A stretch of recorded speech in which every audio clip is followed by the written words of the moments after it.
At this hour, American and coalition forces are in the early stages of military operations to disarm Iraq, to free its people, and to defend the world from grave danger.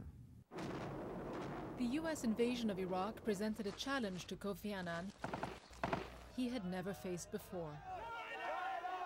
It's really very difficult for a Secretary General in such a situation, when you have the principal contributor to your organization breaking almost all the fundamental laws of your organization. According to Salim Lone, a longtime UN colleague, it was a challenge Annan could not rise to. He could never, on the one hand, recognize, yes, the United States is a major world power, the only world power, and one must respect that. But at the same time, he could not recognize that he spoke for the world.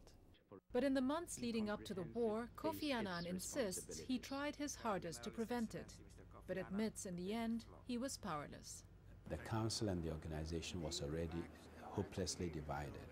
Saddam Hussein and his regime are concealing their efforts to produce more weapons of mass destruction. The countries that were determined to go to war were going to go to war and anyway, and this is what happened. It was a no-win situation for Annan and the United Nations. We were caught in the middle. For those who were opposed to the war, they were angry that the UN could not stop the war. We cannot stand by and do nothing. Those proposing the war were upset that the UN did not support it. We got hit from both ends, the pro-war elements and anti-war elements. And yet I asked the people, don't you realize that the Security Council acted the way it was supposed to act by refusing to endorse the war? Annan's predecessor, Boutros Ghali, says the unilateral action taken by the US is typical of its relationship with the UN. The United States is using the United Nations à la carte. When they need the United Nations, they will use it. And when they believe that the United Nations will be an obstacle to their own policy, they will bypass the United Nations. Some say Annan could have done more. He should have resigned right after the war began, because in violation of the Charter, the United States began a major war.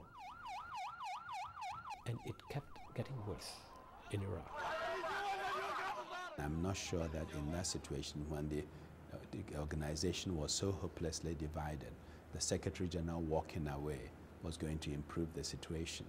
In fact, I think it was much more difficult, but more important, that I stayed on and tried to work with the member states to get back some unity in the organization.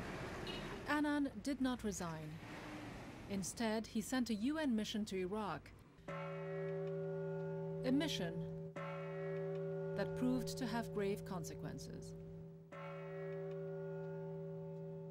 When we come back, how the war in Iraq affected Kofi Annan professionally and personally, and how a looming scandal cast doubt on his integrity.